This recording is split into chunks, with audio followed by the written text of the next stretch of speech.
pada zaman sekarang ini bahwa sampai saat ini pun maaf aja saya terangkan sedikit lagi. Di proyek yang saya tangani saat ini pun yang terjadi itu menang-menangan dan kalah-kalahan, Mas, yang terjadi gitu loh. Terus apa yang harus saya lakukan ketika kami melihat hal tersebut? Ya. Yang pertama sekarang ini kan modelnya kalau kita mau wawasan lebih ke depan lagi, jadi gambar-gambar 3D kita itu atau mau pakai Lumion atau rendering apapun ya itu masih belum selengkap ketika mana kita menggunakan yang namanya PDMS ataupun PDS. Nah, ketika kita menggunakan PDMS itu semua jenis pekerjaan itu atau desain itu akan muncul sehingga yang terjadi di situ tuh di mana ada clash dan lain sebagainya. Nah, itu tuh nanti akan ada sinyal atau bola besar seperti itu yang akhirnya kita pecah bersama. Oh, ini yang ngalah bukan A, bukan B, bukan C. Tapi untuk kepentingan bersama ini arsiteknya harus di mana? Tidak mengurangi etika seninya, tetapi ini pipa masih bisa lewat.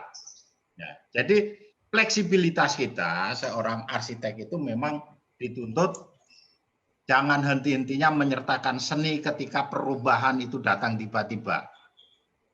Itu. Nah, kemudian yang kedua, etikanya kita memang harus sabar gitu.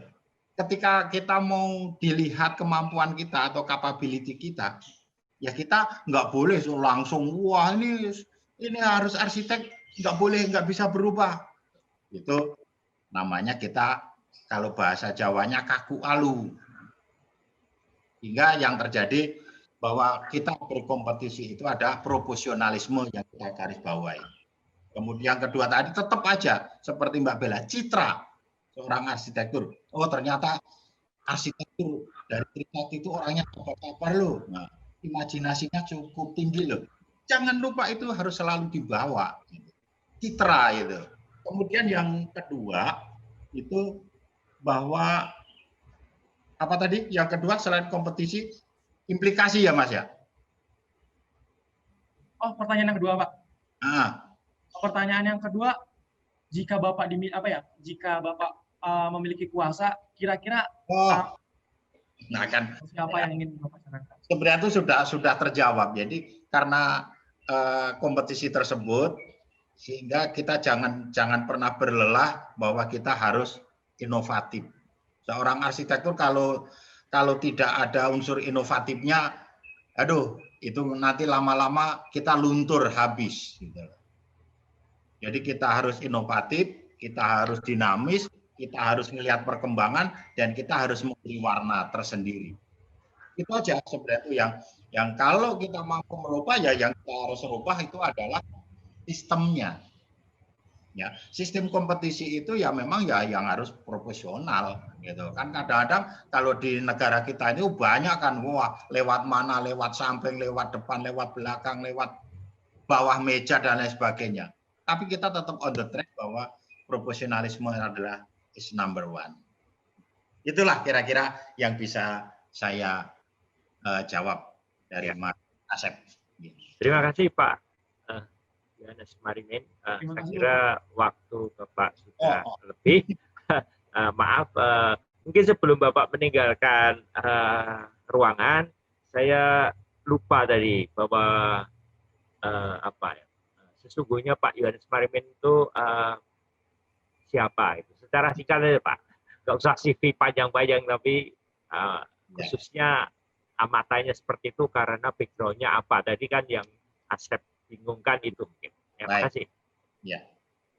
Background saya sebenarnya itu bukan dari arsitektur. Terus terang saya background-nya dari sipil. Ya. Setelah berjalannya waktu, orang sipil itu harus bisa arsitek, harus bisa struktur, harus bisa pipeline, harus bisa mendesain rangka. Nah, jadi sampai saat ini kami berpindah-pindah perusahaan itu yang sekarang ini saya baru yang ke-18 perusahaan. Alumni mana Pak? Alumni mana? Ya, alumni saya dari Solo, Pak. Ya. Ya. Jadi Yes. seperti itu saja. Jadi kita harus, walaupun arsitektur ya, nanti teman-teman ini kita tuh harus multi. Jangan kita pakai kacamata kuda ngeliat, saya nggak mau belajar pipeline-nya, piping-nya, electrical-nya, instrumennya. Wah, kita harus tahu, kalau nggak tahu bagaimana kita bisa mendesain sesuatu, mengira-ira sesuatu. Ya, itu yang perlu harus dijual nanti setelah adik-adik ini keluar dari Trisakti. Ya. Monggo, Pak Bambang. Ya, terima kasih Pak Yohanes Marimin. Aplaus untuk Bapak dari teman-teman. Sukses Trisakti. Nah, ya, kita ucapkan terima kasih. Ya, silakan mahasiswa ucapkan terima kasih. Bapak, sebelum Bapak maaf motong, sebelum Bapak Yohanes keluar deh, ada sesi dokumentasi mungkin ya Pak ya. Oh ya. Ayo, silakan dokumentasi bersama. Oke, saya pandu ya. Ya. Oke, 1, 2, 3. Satu kali lagi. Ya. Oke, saya mulai. 1, 2, 3. Terima kasih. Terima kasih Pak Yohanes Marimin. Ya, selamat bekerja, hati-hati di jalan. Salam sehat selalu. Terima kasih. Berikutnya kita sampai pada reviewer kedua, Mas Ilman Bastian. Mas Ilman Bastian ini adalah kakak kelas Anda sebetulnya ya, alumni dari Magister Arsitektur ya. Sekarang bekerja untuk Pemda DKI. Saya persilakan Mas Ilman untuk sedikit memperkenalkan diri dulu. Ini adalah kelas etika profesi. Silakan. Baik, Pak Bambang Susetierto yang saya hormati, kemudian rekan-rekan mahasiswa arsitektur Universitas Trisakti, ini para calon arsitek ya, Pak. Ya. Terima kasih atas kesempatannya. Saya mendapat suatu kehormatan dari Bapak Pak Bambang juga teman-teman untuk ikut bergabung dalam kelas etika profesi arsitektur di Universitas Trisakti ini. Ya, sedikit memperkenalkan teman-teman, Pak Bambang mungkin sudah kenal teman-teman. Nama saya Ilman Bastian. Saya bekerja di Pemprov DKI Jakarta, bertugas di Dinas Perumahan Rakyat dan Kawasan Permukiman. Dinas yang salah satunya mengelola rumah susun untuk masyarakat terprogram ya, dari relokasi rumah susun social housing di Pemprov DKI. Kemudian mungkin kalau Pak Yohanes Marimin tadi sudah bertahun-tahun berprofesi sebagai arsitek. Kalau saya saya lulus di S1 arsitektur di tahun 2009, teman-teman. Kemudian menimba ilmu kembali untuk magister 2018. Alhamdulillah saya bisa menyelesaikan perkuliahan. Ini juga karena berkat bimbingan Pak dosen Pak Bambang Susetierto. Pak, terima kasih nih Pak. Ya. Kemudian dari semenjak lulus, saya lulus S1 2009, 2010 mulai bekerja di Pemprov DKI Jakarta sampai dengan 2020 ini. Jadi kurang lebih sudah 10 tahun. 2010 ya, 10 tahun ya sampai 2020 ini. Sedikit mungkin masukan atau sharing ke teman-teman ya. Mungkin di sini kalau ilmu mungkin bisa datang dari Pak Guru, cuman saya di sini sebagai sharing terkait arsitek dan profesi atau yang dikerjakan oleh arsitek ya. Nah, jadi tadi hasil pembahasan tadi kalau saya boleh simak paparan dari teman-teman tadi dari Mbak Safa Afrida dan Mbak Siva Asofi terkait profesi arsitek yang berprofesi ini mungkin satu perlu dikuatkan dalam hal dasar hukum tadi ya. Definisi profesi arsitek itu tadi sempat dibahas adalah kaitannya keanggotaan dengan asosiasi profesi. Nah, jadi kalau memang pembahasannya arsitek yang dimaksud adalah anggota asosiasi profesi atau anggota IAI, maka dikuatkan di tadi tulisannya adalah dasar hukum atau aturan perundangan yang menyatakan bahwa arsitek itu berprofesi dengan harus wajib memiliki tadi keanggotaan sebagai IAI tadi ya, tentang Undang-Undang Jasa Konstruksi dan sebagainya. Karena pada prakteknya memang cukup luas teman-teman, tidak hanya arsitek yang lulusan atau sarjana arsitek, tidak hanya berprofesi, ada yang berprofesi menjadi arsitek, perancang, desainer, dan dengan keanggotaan IAI, namun ada juga yang tidak secara legal tidak menjadi anggota IAI. Contohnya seperti saya bekerja di pemerintahan, sementara ini belum menjadi anggota dari IAI. Namun memang karena tugas dan fungsi di pemerintahan ini lebih kepada mengelola proyek pembangunan, khususnya dana pemerintah terkait tadi ya konstruksi atau pembangunan fisik ya lingkungan binaan. Dalam hal ini misalnya contohnya yang kami tangani adalah rusunawa seperti itu. Nah, jadi pada praktek di luar ini tidak arsitek, lulusan sarjana arsitek tidak hanya berprofesi sebagai arsitek. Ada arsitek yang sebagai tadi pemerintah seperti saya misalnya. Ada juga arsitek yang sebagai dosen, terutama nih Pak Bambang, seperti contohnya Pak dosen kita. Kemudian ada juga arsitek sebagai jurnalis juga ada juga sebagai fotografer atau juga sebagai banker. Nah, ini juga memang mereka tetap harus berkarya dengan etika dan profesi arsitek ya, walaupun bukan secara keanggotaan bukan anggota dari asosiasi IAI ya, tapi tetap kami ya atau siapapun yang bekerja mengamalkan ilmu arsitektur harus menjunjung tinggi kaidah-kaidah dan etika sebagai arsitek ya. Ya contohnya tadi misalnya kalau yang saya lakukan di pemerintahan ini, posisi yang saya tangani ini adalah sebagai pengelola proyek. Jadi ada kontraktor, ada konsultan, engineer, desainer, semua ini harus kita rangkai. Nah, tujuan utamanya adalah satu sebenarnya kalau secara teori adalah mewujudkan satu building atau outputnya fisiknya secara tangible terukurnya adalah building yang mana bangunan punya karakteristik ya secara ilmu bangunan sudah sama standarnya ya semua di apa namanya yang ada di praktek. Namun dari sisi pemerintahan ini perlu ada pengampunya ya, yang mengelola dana APBD ini juga harus mengerti, paham seperti apa kaidah membangun, kemudian arahnya bagaimana mengelola kontraktor, mengelola proyek. Nah itu juga bukan tidak mungkin tetap harus berlandaskan etika ya. Tadi seperti wawasan kebangsaan, kemudian tadi apa masalah hak cipta dan sebagainya. Sedikit saya tadi simak ya, itu tetap harus diamalkan walaupun saya atau kami di sini bukan anggota dari profesi, tapi tetap harus menjunjung tinggi. Begitu juga rekan-rekan mungkin kalau ada teman-teman juga tahu ada arsitek sebagai jurnalis, penulis. Nah, tugasnya adalah menulis di media yang diterbitkan, misalnya jurnal atau majalah atau misalnya buku atau misalnya aktif di forum-forum publikasi, seminar. Nah, ini juga walaupun arsitek itu tidak berkarya, tidak ada karya buildingnya yang tangible, yang terlihat, tetap dalam cara dia menulis, cara dia mengaplikasikan ilmu pengetahuan, merangkai ilmu dari arsitek lain, nah itu juga perlu berlandaskan etika tadi, kaidahnya sama. Karena kalau tidak tadi bakal ada konflik kepentingan atau ada bakal pertentangan atau malpraktek dalam arsitektur itu juga mungkin terjadi kalau tidak berlandaskan etika. Ada juga bisa sebagai contoh tadi ya, sebagai jurnalis, fotografer pun demikian.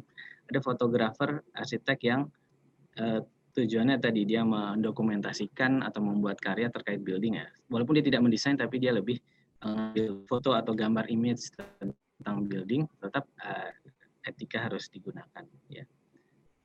Ada juga sebagai arsitek sebagai banker. Lulusan arsitek tapi banker. Nah, ini dia dalam keseharian dia lebih mengelola finansial untuk diwujudkan building. Jadi ada kaitannya juga. Tetap dia harus menjunjung tinggi etika ya. Dalam etika dalam proses yang mana juga harus mengerti secara teknisnya ilmu arsitektur kaitannya dengan pendanaan atau finansial. Jadi intinya ini sangat penting ya, sangat topik yang sangat menarik dan memang teman-teman sebagai calon ahli. Nah, kemudian tadi ya, kalau yang bisa saya sampaikan mungkin juga karena dari saya kebetulan dari pemerintahan, nah mungkin teman-teman perlu banyak lebih membaca ya, sama-sama membaca, memperkaya pengetahuan tentang dasar hukum atau ilmu aturan perundangan tentang pembangunan di Republik Indonesia ya. Dimulai dari tentang peraturan jasa konstruksi secara umum, Undang-Undang Jasa Konstruksi kita yang terbaru 2018, kemudian sampai dengan peran arsitek, perancang, desainer, hak dan kewajibannya, juga aturan-aturan terkait standar bangunan itu juga perlu sama-sama dipelajari supaya nanti saat berpraktek ini, karena saat sudah masuk dunia praktik mau tidak mau kita harus dianggapnya sebagai teman-teman sebagai sarjana arsitek nanti atau bahkan sudah sebagai profesi, masyarakat atau owner klien akan menganggap teman-teman sudah tahu itu semua ya. Jadi jangan sampai ada, terkadang aturan itu karena cukup banyak dan mendetail ya, tentang standar bangunan saja itu cukup banyak, undang-undang bangunan gedung, standar keselamatan bangunan gedung, yang kerap kali ada detail-detail yang suka terlupakan. Nah itu juga ada baiknya teman-teman memperkaya diri dari segi aturan perundangan ya, supaya nanti dalam praktik, terutama dari apabila ada kaitannya dengan proyek pemerintah, itu sangat menjadi requirement, tentunya juga di pihak swasta, cuman ini akan lebih secara legal harus diperkuat. Mungkin sementara itu yang bisa saya sampaikan, Pak Bambang. Kalau ada teman-teman yang diskusi, mungkin saya lebih membuka diskusi kalau ada yang ingin bertanya. Persilakan. Ya, terima kasih Mas Ilman. Kepada para mahasiswa-mahasiswi, ada yang mau bertanya? Silakan. Ya, selamat siang Pak dan Mas Ilman. Mungkin saya ingin sedikit bertanya untuk Mas Ilman.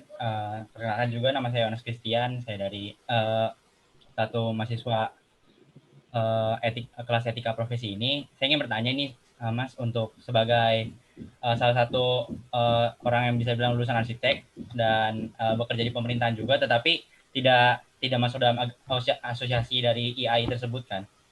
Untuk kaidah-kaidah dari etika itu mengikuti kaidah dari yang diterapkan dari IAI atau memiliki kaidah-kaidah sendiri di luar dari yang IAI terbitkan itu ya, Mas? Atau tetap mengarah ke IAI? Oh ya. Ya. Ini boleh saya tanggapi langsung ya Pak Bambang? Ya, pertanyaan silakan. dari Mas Yohanes. Ya. Ya, makasih pertanyaannya Mas Yohanes Christian ya. Kalau etika profesi, etika arsitek itu karena tetap mengacu karena di Republik Indonesia ini hanya satu asosiasi arsitek diakui secara nasional. Tetap untuk praktek profesi mengacu kepada aturan kaidah yang disusun oleh IAI. Sesuai dengan aturan perundangan ya, masalah jasa konstruksi, dan IAI adalah satu asosiasi yang diakui di Indonesia. Namun dari lingkup pemerintahan ada aturan-aturan tambahan yang tadi saya sampaikan. Kalau di daerah, pemerintah daerah berarti aturan yang sifatnya peraturan perda atau peraturan daerah atau pergub peraturan gubernur yang terkait dengan standar bangunan gedung ya. Dan juga hak dan kewajiban konsultan mungkin ya, desainer atau sebagai perencana di situ. Jadi di tiap project case, tiap pemerintahan mungkin berbeda-beda, bahkan di tiap project agak juga menyesuaikan ya. Sebagai contoh, dalam satu kegiatan katakanlah di tahun 2019 ini ada 2020 ada pembangunan rumah susun. Nah, di situ dalam perikatan kontrak atau surat perjanjian kontrak antara si pemilik dana pemerintah dengan kontraktor, di situ mencantumkan pasal-pasal yang diperjanjikan, apa saja hak dan kewajiban kontraktor, apa saja hak dan kewajiban dari arsitek atau konsultan perencana.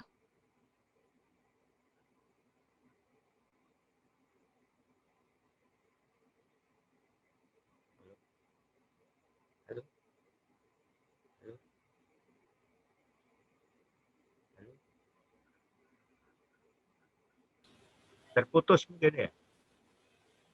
Mungkin Pak. Ya, mungkin ada yang lain yang mau didiskusikan sembari nunggu Mas Ilman on lagi. Ada yang mau didiskusikan? Yohanes?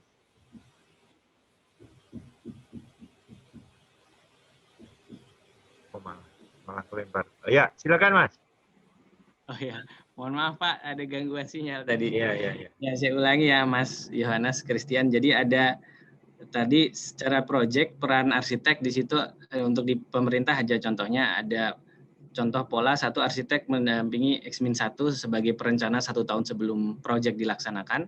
Berarti dia harus bertanggung jawab memfinalkan desain 1 tahun sebelumnya, kemudian 1 tahun berikutnya. Namun tetap arsitek itu mendampingi dalam pengawasan berkala.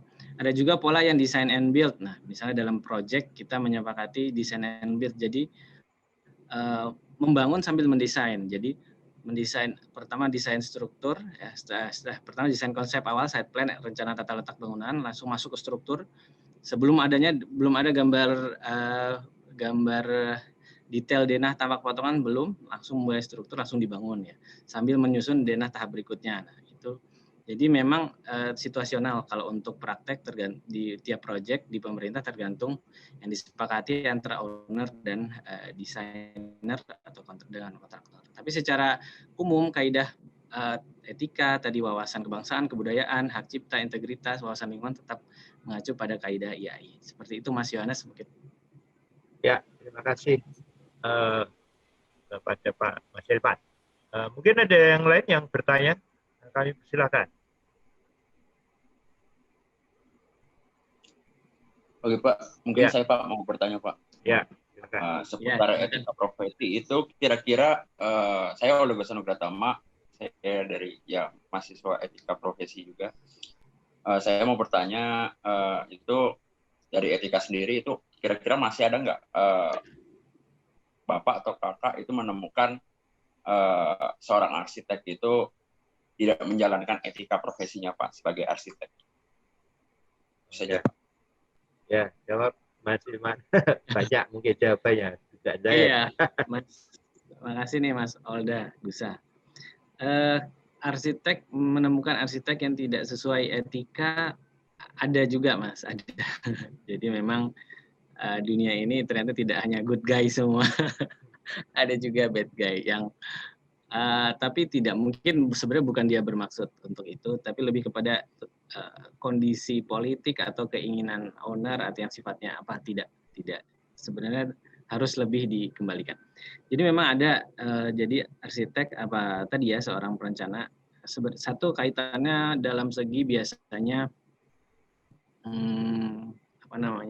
desain ya mengambil contoh desain itu kadang mengambil dari desain lain karya arsitek lain tanpa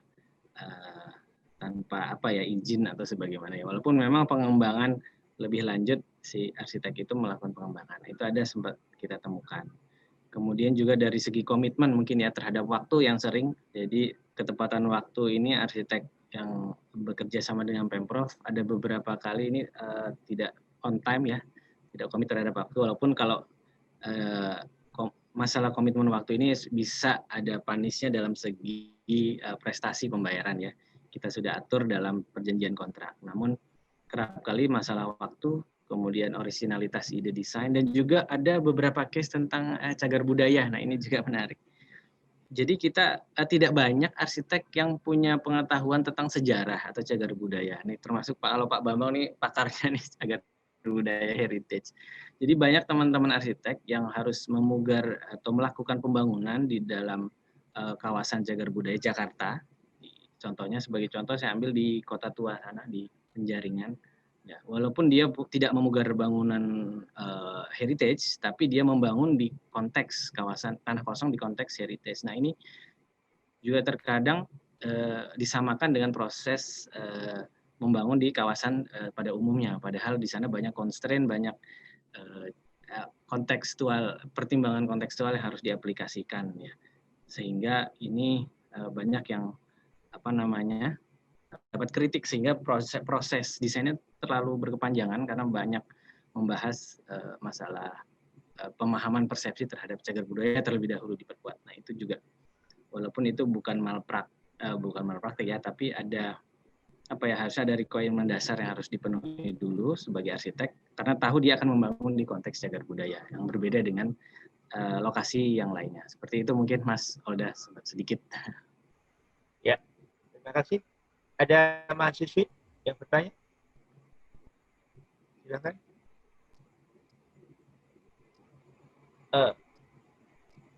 Ya, sambil menyiapkan pertanyaan menyambung di masalah integritas arsitek, gitu ya. Nah, dan bad guy tadi ya.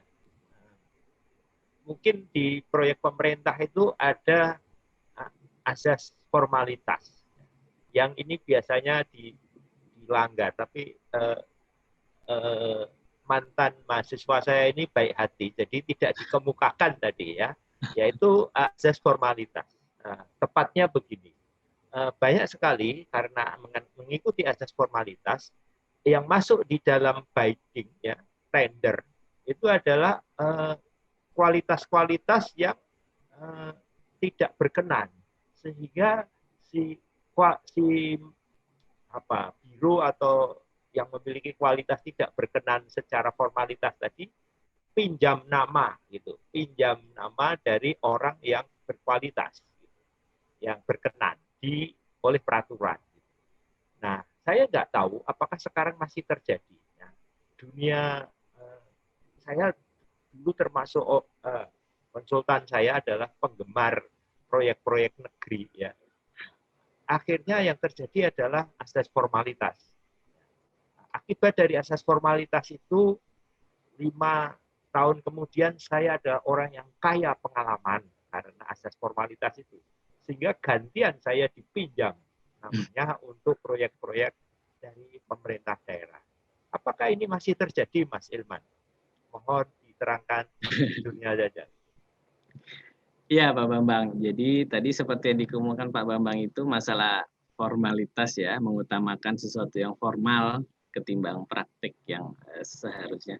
Itu beberapa kali terjadi, Pak, sudah terjadi. Namun ini tentu saja bukan sesuatu yang dibenarkan, tetap kita upayakan untuk dikurangi, Pak, memang. Jadi sekarang ini ada namanya pembuktian. Jadi selain aspek formal yang disampaikan, jadi Biro Arsitek atau Konsultan Engineer A ini melampirkan nama-nama daftar arsitek ahli ABCD. Nah, ini kita minta pembuktian, beliau hadir dan juga harus tidak hanya saat pembuktian saat formal, saat proses mendesain asistensi katakanlah. Nanti setelah menang tender kan akan ada proses asistensi. Nah, ini harus kami mengecek kembali ya kesesuaian nama-nama yang telah diusulkan tadi untuk memastikan memang beliau ini berperan. Arsitek yang disebutkan ini arsitek ahli utama dengan nama A ini memang berperan dalam proyek pembangunan ini secara langsung. Nah, memang ada beberapa praktek ini, jadi satu arsitek ahli yang yang disebutkan dalam tender ini tidak hadir lagi dalam proses konstruksi. Nah, ini kami memberikan teguran kepada penyedia engineer konsultan atau biro karena menghadirkan ahli yang tidak sama dengan yang ditenderkan. Nah, ini bisa menjadi pertimbangan bagi si owner apakah akan dilanjutkan dengan ketidaksesuaian ini atau mungkin nanti bahkan mungkin biro ini punya penjelasan sesuatu ya, entah itu arsitek ahlinya sudah resign atau sudah tidak menjalin kerjasama dengan biro dan sebagainya. Dan diusulkan arsitek pengganti solusinya. Penggantinya ini harus equal. Nah, memang ada beberapa alasan atau argumen dari biro seperti itu, Pak. Tapi yang jelas ini tetap masuk dalam pengecekan dan dipastikan harus sesuai, tidak boleh ada kalau memang tidak hadir saat asistensi, saat proses mendesain harus ada alasannya. Dan juga memang ada beberapa arsitek ahli utama ini mungkin karena sudah menjadi arsitek kelas atas gitu ya Pak. Jadi waktunya jam terbang sudah nanti waktunya hampir tidak ada waktu untuk langsung hadir dalam proses asistensi. Nah, ini harus dipastikan ada junior arsitek yang ditugaskan dan sesuai requirement-nya. Intinya terhadap formalitas ini kami